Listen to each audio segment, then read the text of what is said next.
Nick, welcome to the podcast. It's good to have you on, bud. What's up, dude? You get us started. What do you want to get off your chest? What should we be thinking about and hearing?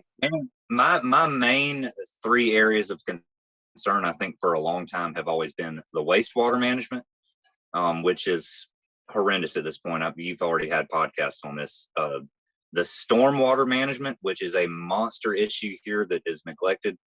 And the third part of that triangle is soil management. I think that ties a lot of this stuff in together that never, ever gets talked about.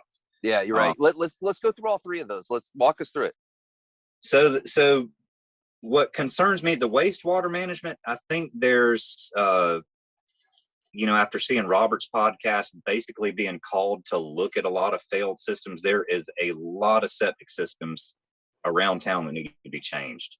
I think the approach to installing septic systems in this area, probably nationwide, but in this area specifically, needs to be changed. There's a lot of little details we can get into. But I think the very first, the most important thing to remember, and this has to do with Nosara security, has to do with your wastewater. There is no government agency that's going to fix this. There is no regulation, in my opinion, that's going to fix this. This all boils down to personal responsibility. Historically, with septic, there's been a massive lack of enforcement here in general, but there's the regulatory structure in Costa Rica for wastewater management is spread across several agencies. And so you would kind of assume, man, this means this guy's going to help this guy enforce this. And then what it means is everybody just passes the buck, essentially. Right, so, exactly. The Canadian Embassy did a really good paper. I was reading about this about 2 years ago about that spread of responsibility and how it has kind of failed the overall system. But all this, what I'm trying to get across with anything is all this comes down to personal responsibility. I can choose whether or not I want to have a functioning septic system. I think everybody here wants to live in a town where they can take their kid to the beach and go body surf and not worry about the quality of the water. We need to realize that a lot of our problems here, I'm not ever standing up for developers or this or that. All these guys can pretty well stand up for themselves, but the majority of our problems are not the developer's fault. They're not this one single homeowner's fault. They're not the muni's fault. It is absolute collective negligence on our part as a community, most of our problems. And so we can get together as a community and fix our problems. I think that's one of the big benefits of a town like Nosara is that yes, you see problems. Yes, things can kind of get tilted out of hand, but we also have the ability to fix our problems and kind of create the community that we want to live in. We do have that freedom. But a lot of responsibility has to be exercised on this. And so where's the starting points of that, Nick? Like how do you get the ball rolling that direction? Can you walk us through your thoughts on that? I think the first thing we could assume as a town is that if you're living in a house that's 15 years old, 20 years old, you probably need to replace the leach field. I think that would be a good starting point.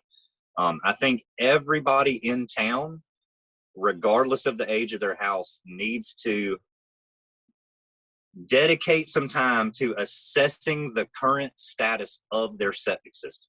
If it was newly installed, but you don't think it's operating right, if you're not completely clear on what was installed, maybe you need some help having that explained to you so you know how it functions.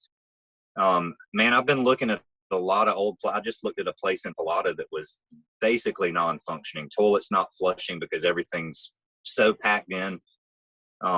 This stuff all goes to the water. So I think, first off, if you got an old house, you pretty well need to get determined that you're going to have to replace a lot of stuff, and now is the time to do it.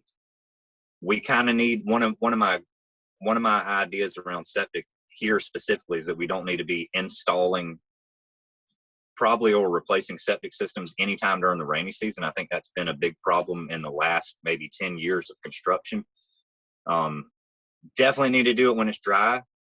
This is more a time to test the water table underground, dig your test holes and all that sort of thing. But new construction, man, there's some really good architects and really good builders, but I think people need to be determined. The way I look at it, I'm trying to get this out. I think people need to be determined, or at least make a valid attempt to know more about septic than they're building. All right. So if I make at least a valid attempt to know more about septic than my builder, I'm going to better understand the process. I'm going to know how to direct their work. I'm going to know what needs to be installed. I think people need to not be scared away from attempting to learn about septic too, because if you think about, you know, most people, foreigners that move here, are coming from places with sewer systems, so they've never had to think about where their body waste goes. When you move to a rural environment like this, that is now something you have to understand. It's not a choice. You know, you can't just kind of hunt for the best builder and hope for the best. This is something you have to understand. And I think people should not be scared away from trying to learn. You know, a leach field is basically like what, mid to late 1800s technology. Pretty much at the point we quit pooping in holes, this is the technology, you know. So I think with everything we've been through as a society to this point, it's something that's probably pretty basic we could learn about. If you can't pull off getting all the fine details about septic, just a basic understanding puts you a little bit further ahead in the building process. Can you just hit a couple bullet points that somebody should think of? Just point them a direction real quick. All right. Main thing would be that you need to, very first thing, I think you need to be honest with yourself about how many people are going to be staying in the house. I think Robert brought this up. And I think along those lines, that when you're building here in Nosara, you need to technically be building for the person you're going to sell the house to. Now, this may be in your mind your forever home. It may be something you're never going to sell. But if there's any chance you're going to sell this in the future and it may be turned into a rental, you need to size the septic system from the get-go for a rental, and then you kind of eliminated that as, you know, a problem area in the future. I know a lot of municipalities in the States will make you also leave space for a backup leach field in case the first one fails. That way you're never without a leach field. I think people need to realize too, all right, so the leach field itself, all your wastewater goes into a septic tank. We can talk about septic tanks and all the options that are now available in Costa Rica. Once it leaves a septic tank, for the most part, it goes into a leach field. This is where your wastewater kind of diffuses itself into the ground.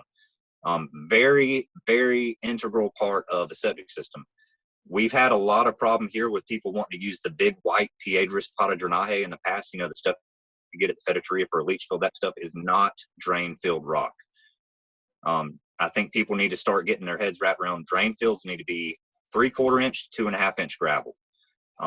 Basically, your leach field is acting as like a gate or a speed check to the water that's in your septic tank. If it moves too slow, you know, you imagine if your leach field, if you just concreted it in where it couldn't move, everything backs back up into the house, the toilets don't flush. So that's the far end of the spectrum. I think you have to kind of exaggerate your thinking on this to kind of get your head wrapped around it.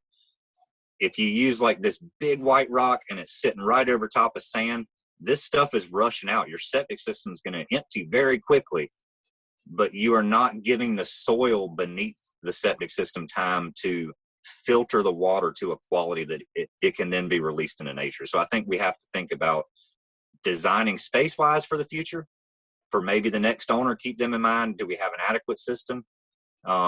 And then we need to start thinking about materials. This is using gravel. This is why you want to do this kind of stuff in the dry season.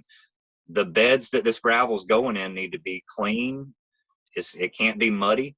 And underneath your gravel bed also needs to be pretty good dirt. You know, you don't want to dig down as you're installing a septic system in this town to cascajo or some shattered rock and then put your gravel in and your drain pipes, because then it's just rushing through the rock, breaching the side of your property somewhere, running in the bar ditch, and then it's in the ocean and we're swimming in it.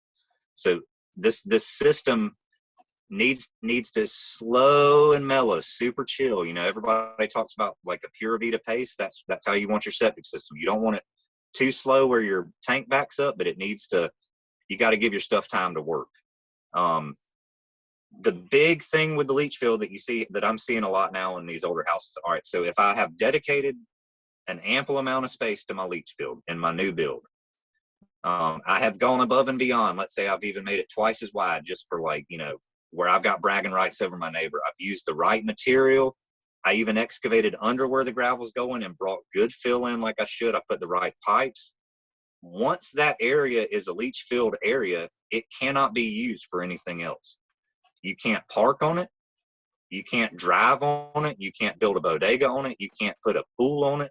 That leach field area has to maintain itself. Its compaction has to, you can't start altering the compaction characteristics of that leach field. I think a lot of people will put a leach field, just put the driveway over it, use this for parking. And then you've kind of within the first month or two of living in your new house, destroyed your leach field. And then there you are, brand new house, leach field's not functioning. A touchy subject here is trees. Nobody wants to cut trees down. I absolutely love keeping trees. I don't think you've been to this specific property I'm on right now, but it is epic. It's forest with like light agriculture mixed in the area behind the house. But you cannot have trees beside these leach fields. A general rule of thumb is the height of the tree is about the distance it needs to be from a leach field. So if you have a 50-foot tall tree, you can't have your leach field within 50 foot of that tree. So this gets to be like a little bit of a touchy subject with people that are buying 200-meter lots because there's no room. Right.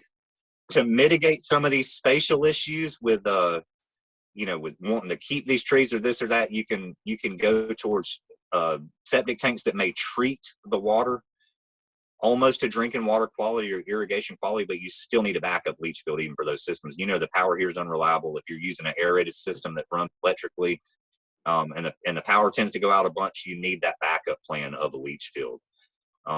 So I think people need to have conservation in mind, but honestly assess their wastewater situation. I like seeing that somebody kept all the trees, but I would not prefer them to be putting the ocean at risk by the way they built their septic system to keep 2 trees. So I got you. So if I heard you right, if I can try to recap what you're saying, above all else, what I'm hearing repeatedly is make space for the leach fields. It's important, and there's a backup for the allotted space too. So really take that into consideration. And if it comes down to tree, and again, it probably depends on which type of tree and where you're placing the septic system, all that type of stuff. The tree thing's touchy, but what you're saying is don't let the trees be too close to where this area is. Replant trees elsewhere to offset what you need to cut to make it safe. Is that what you're saying? Yeah, the trees here, they're very shallow rooted, a lot of them, because they're hunting for that surface water. That this gets into the other stuff about stormwater management and soil management. All the water here just runs as fast as it can off your property. And so the trees are super good at hunting out that little bit of surface water. And then in the dry season, they are really wanting some water because there's nothing here. And if the only thing that's got water in it is your leach field, the roots are going to find those pipes in a year or two, and then you have completely lost your ability to drain your septic tank. So I get so scattered with all because there's so much stuff to talk about. But so you kind of hit on like these aerated septic systems. So you have inside your body anaerobic bacteria. It doesn't need oxygen to survive. It passes through you with your waste into the septic tank. So this anaerobic bacteria in your body and in the tank can break your waste down about let's just say halfway for argument's sake. The other part of the process, you need aerobic bacteria that uses oxygen to survive. This bacteria lives in between the soil particles in the ground. So as you leach, all your wastewater kind of cruises through the leach field and gets down in the dirt. The aerobic bacteria is what's eating the waste in that water and treating it to a quality that it can then re-enter the aquifer. So the theory behind an aerobic septic system, if you think of it like a fish tank pump, you're introducing air into a separate chamber of the septic system, oxygenating the water, introducing aerated bacteria. So then it's doing the thing it would be doing in the ground, but in the other chamber of the tank. So by the time it passes through the tank itself, it's almost at the quality. You could use it for irrigation. That's what I say, when you use an aerated septic system, you can then reduce the size of your leach field. So this may be something for people with smaller lots to think about. There's a lot of options. In Costa Rica, Lily's got a list. I'm sure Robert's working on a list. I think people also, getting back to the educating yourself about septic, a lot of the people on this list are distributors. This guy sells this type of tank. This guy sells this BioNest. This guy sells this. Most of these guys are distributors. They do not know what your yard looks like. Some of them may not know at this company how to even make the thing function, but they can get you the tank you want. So it's up to you to educate yourself in this whole process, realize what you need and kind of build your own plan. So as a consult, something Robert's working on is basic information for homeowners, and then also a list of providers who can go and give estimates or look into things. Are you going to be on that list? Can people hit you up and you'll come take a look at the property? I'm not on the list, but I think I probably get like 3 calls a day to look at septic systems and help people. So I mean, everybody that knows me calls me for other stuff with their stormwater. So I'll do whatever. If somebody needs help, I mean, it's kind of our collective responsibility to start helping each other. Right. You know, I think the one way to look at, you got a lot of people in town, this whole Instagram vibe, like everybody's wanting to be an influencer, but I want somebody to be an influencer with their curb appeal. You know what I mean? Like somebody needs to be an influencer, like with the way their property functions ecologically with stormwater. You know, that to me is setting a better example than taking a pretty picture. As we transfer from point 1 into point 2, let's go ahead and jump into your story. I have been to your property and I've seen where you're at. Can you share that? Yeah. So the first property that I owned here, I bought, it was next door to my first house, and it was 11,600 meters. And I kind of enjoy, I think I like punishing myself, but I like taking like these long forgotten about lots that have set in, especially in L section, because I love the watershed characteristics of this neighborhood. Getting these pieces of land, cutting all the termite damage out, the trees with lightning strikes, the brush, the invasive species, and getting this land back to where it functions like it's supposed to, but also can be productive.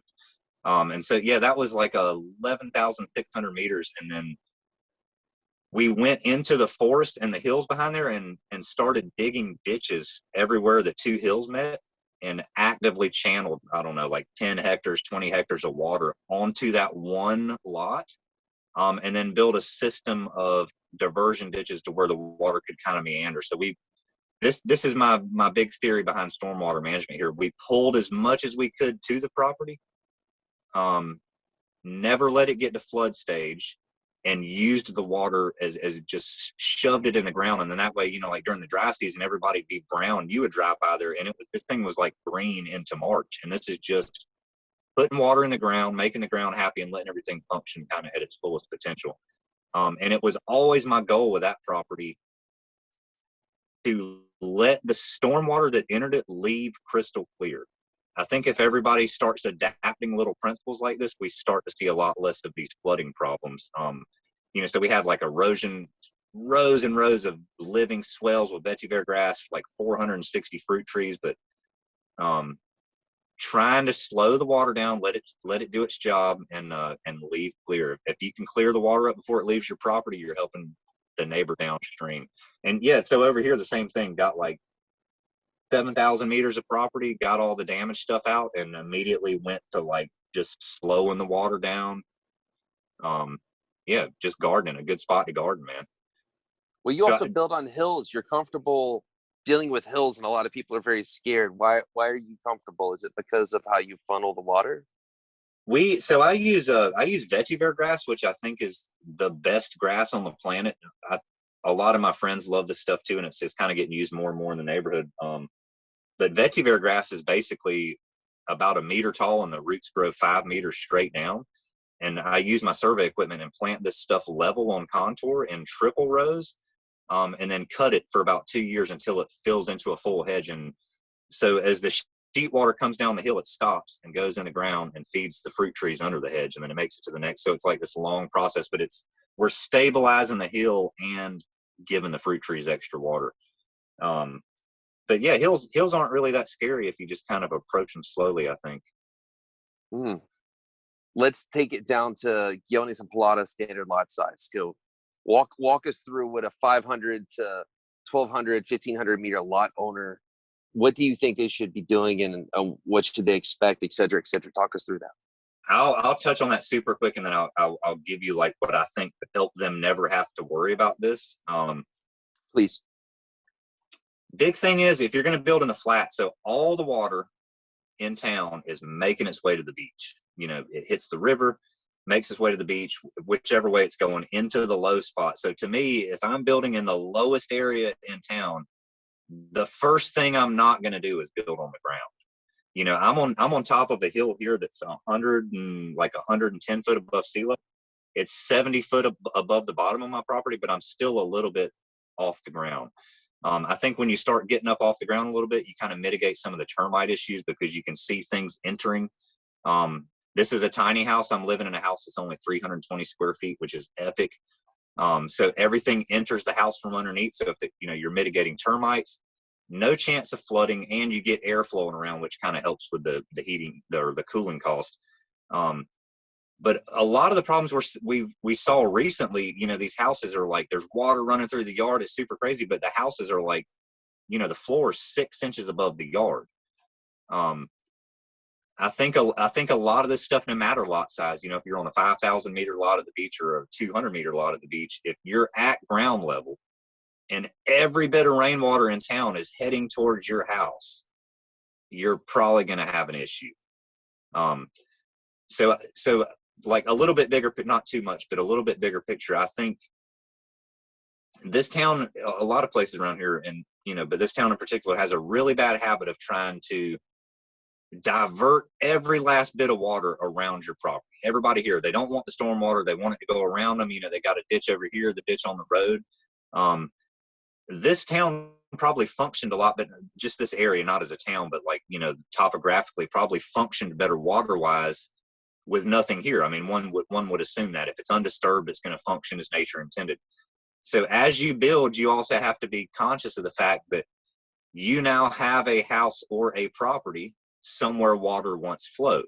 So if you divert water around there, you are adding to the water on one side and adding to the water on the other. And if you do that 1,600 times from Las Huacas down to Guiones, that's a whole lot of water that didn't have time to soak into somebody's property, maybe join another stream over there and never become a problem. So I think we have to kind of want to accept water onto our property. I don't know that it's ever going to happen. It may be wishful thinking, but I think people need to allow water onto their property, make use of it for sure. Because you know as well as anybody, we're like killing it doing some irrigation in the dry season, because everything's about dead because nobody's water, nobody's property is kind of holding anything. We need to let some water on our property and try to slow all this stuff down as a community before it ever gets to be a problem. It's different, with the river flooding, that's from up in the mountains. It hits a high tide.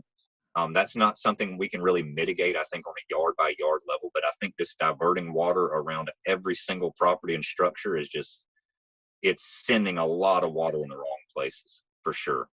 You see it a lot with the roads here. A lot of these roads, you're very familiar with L section, are cut into the side of hills. Water comes down the hill, it hits the road. At some point it needs to travel under the road to where it was going to travel without the road there. But these guys doing work for the muni have a bad habit of like, they'll grade the road and the low side of the road rather than water running off the road like it should and having some sort of erosion control measure in place like vegetative grass. They get a little bitty ditch down the low side of the road like a dirt guardrail, and it shoves water maybe sometimes a half a kilometer down the road that should have never been at that one specific portion of the watershed. So even with our road maintenance here, we're kind of altering the characteristics of the way this stuff flows, and it's one problem kind of added to another, whatever. But I don't know. All good points, man. All good points. Let's keep the information flowing. Let's get to your third. Let's get to number 3. Number 3, soil management. By the way, dude, I'm so scatterbrained, but this stuff's like way easier to talk about for me walking around a property and like showing the way. Well, hey, we'll do that on the next episode. Actually, we'll do that for the next one where people can see what you're describing. We'll do that for the next one, man. That's a great idea. Me and you need to do a Zach Galifianakis between two ferns, but outdoors. So like the third key for me is soil management, because I think that ties all this stuff in together. You need a healthy, vibrant soil below your leach field. That's where it ties into the septic. You need healthy soil with grass growing on it above your leach field area that's not going to get washed away and let stormwater into your leach field area. So that's where the soil can kind of tie into it. But as far as the stormwater management, man, we have got a pretty poor soil. I think they came through this general area maybe from Nicaragua down to the tip of the peninsula in like the mid 1800s, someone was explaining to me the other day, and clear cut everything to make railroad ties. This is when they were getting all the bananas out. I think probably from that point, the soil has degraded. It kind of makes sense to think about it that way. And then it's, once all this land was clear, they put cattle on it. The cattle do ungodly amounts of things to the soil. So I think we have to kind of want to build the soil back a little bit better. I think the more spongy your soil gets, the more vibrant it is, the more healthy it is, the more it's going to absorb water rather than shed water. I'll tell you a trick I do a lot. Like when I got this property, what I'll do is I get all the bad brush off, get all the weeds, and I'll clean it one time, and then I spread red beans. So I get like big bulk bags of like Don Pedro brand red beans. Because if I'm going to grow grasses, if I'm going to grow grass hedges or like a Zacate Dulce cover to keep the erosion from happening, all that grass needs nitrogen. And legumes, red beans especially, are like super good. They take nitrogen from the air and process it and pump it into the dirt. So right before these things go to putting beans out, I cut it with a weed eater, let everything sit on the ground, do this 2 or 3 times, build up a little biomat, and then I plant all my grass, and everything's super, super nice and happy.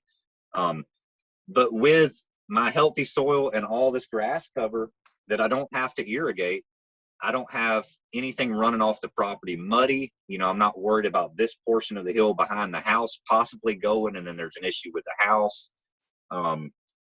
So healthy soil slows down rainwater. It absorbs more water in the rainy season. Then you need to irrigate less in the dry season. It all kind of ties in together. Yeah, geez, man, I'm learning a lot today. We're definitely going to have to do between 2 ferns or whatever plant that you have in your yard. Geez, it really does all tie together. You kind of did that. You made a big circle, but you did link it all up. Yeah, the main thing I want to get across with all this is that it's all easy to learn if you just want to learn it.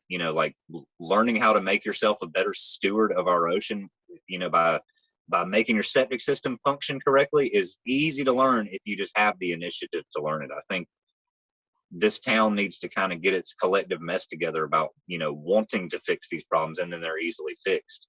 Don't get overwhelmed with like the big scales. We started having security meetings in L section.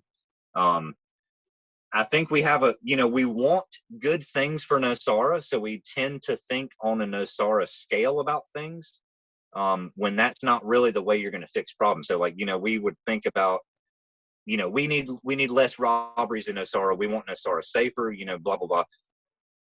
We get together as a group, as a neighborhood. So we realize like, we're not going to fix the whole town's issues as a neighborhood group. So let's fix our neighborhood. In L section, from like Paseo towards Five Corners, Paseo towards Arenales is like, 2 sections of a neighborhood. So maybe we split ourselves into 2 groups. So now we can kind of focus a little bit smaller our attention. Inside our little section from Paseo towards Arenales, there's several clusters of houses. So maybe, me and Danny at the church, and Graham lives right through the woods from me. We can start sharing ideas about fencing, work together as a small, tight group on security, basically getting down to the fine point that you don't want your specific house robbed. That's the end goal. And then if we function correctly as a neighborhood, everybody else is going, man, Pilata's like, dude, L section's got it going on. Let's be like them. And then Las Huacas is like jealous of Pilata. And then I think we kind of build a culture using security as an example of, how to fix some of these other problems. So we, as we met as a neighborhood group in L section, we kind of, like I was saying, we kind of realized we're not going to fix all of Nosara's problems as a neighborhood group.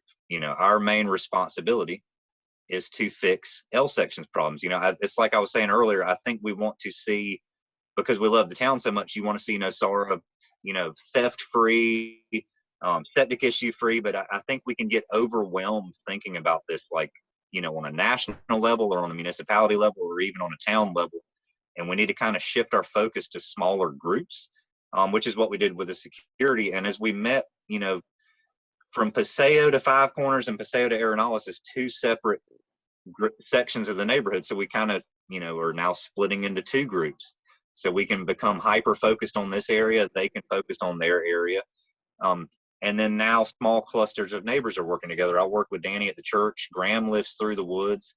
so we can focus on our shared fencing, and help protect this little area. So it all boils down to, I don't want my place to get robbed. That's the fine point of it. And then the bigger picture is, we don't want Nosara to have theft issues. So I think as you start working in small groups, everything flourishes. It's the same with septic. Maybe you just take it on a neighborhood by neighborhood scale, get with your neighbors, kind of talk to them, man, what have you done about your septic system? Your house is the same age as mine is. Instead of trying to focus all our attention on how are we going to fix Nosara, maybe neighbors can get together as groups. If you have specific stormwater issues as neighbors, that's something you can address as a small group, probably a lot easier than the municipality can address. So I think thinking small can have bigger effects and not be so overwhelming. So it's a comparison to the think globally, act locally. Your analogy with security, it all comes back to water. It's the same thing. We all want to solve everything, but it's better to start right under your own roof or in your own yard, and then share that amongst your neighbors and get started that way. That's kind of what we're saying. Is that right? Yeah, man. You will get discouraged, I think, more quickly from being overwhelmed with a subject than it being a little bit more work than you expected it to be. And that's the truth. I remember with security, with my years of service in that, whenever it was collective thinking, it was just very depressing and a big bummer. What was helpful is when you did have certain neighborhoods that implemented certain strategies and it did work. That's what we want to do with water now. That's kind of your mission is get educated and let's get after this. And if you need help, call somebody and get them out there. I know that's where Mr. Edgeworth is wanting everyone to go, is call and get your stuff inspected. So can we jump back into that for a second? What recommendations do you have for your standard homeowner? What should they do next? And I'm not talking to someone building. You covered that in depth earlier. I was going to see if we could jump back to existing homes. Walk us through that real quick, please. So I think Robert's getting maybe a list put together of people that can do these inspections. But it's my opinion. I'm not downing on any local builders by any means, but I think if you have it in your mind that you're going to make the most out of your septic situation and try to be the best example you can with your wastewater, you probably need to hire or call someone that specializes specifically in wastewater. A jack of all trades works for a lot of things, but I think septic is one of those things you really want somebody that is obsessed with your system functioning to be the dude that's messing with your stuff. I think, not jumping too far back towards construction, but I think another fine point we need to put on this is it would benefit a lot of people's systems, especially on these new constructions, to have it be the very last thing that is done on the project.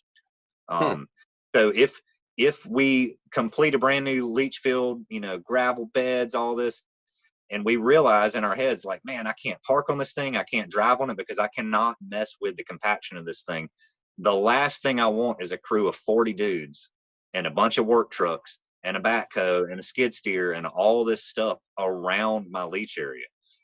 So to me, I know a lot of places in the States, like, it has to be the last thing you do, but I think people need to get that, kind of clear in their head that it would make a lot more sense for them and for the integrity of what they're paying for it to be the very last thing on a project. Man, it's good. All good stuff to know, man. Nick, you've got a ton of information. We got to do it again. I want to go show the example lots that you do, because I've seen them. I drive by it every day. It's amazing. And a lot of us have grown to respect you. Because you're out there doing it, you're leading by example. You're passionate about this stuff, but it's too much information for someone to digest. Certainly in a quick podcast.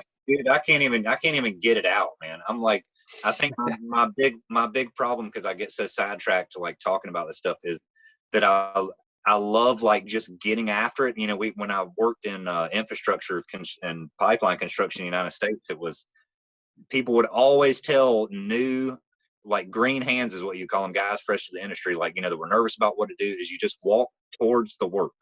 It's the same with security, the water, getting your road in better condition. If you go towards the work, generally things get done. But if you kind of stand back and shy away from it, so I think, that philosophy kind of being ingrained in me is I have a lot easier time doing this stuff than I do explaining this stuff until I'm kind of done with it and cruising around and walking. Like, yeah, so we definitely should walk the property. It will be a lot easier. Oh, it's a beautiful second phase. This was a great start, but we'll go give people something to stare at and hear the words, and it'll start coming together. And we'll share some success stories. That's something I was just talking about with Robert before this trip was, let's create success stories. Like, you have a cool one going with your tiny home that you built. Let's start sharing that and making it positive and give people hope, because again, people are real quick to talk about a whole town, just like you pointed out earlier. The real solution is taking action themselves and starting there. So let's celebrate that. Dude, this house, by the way, I think is the only house in Nosara that doesn't have a septic system, because I have composting toilets.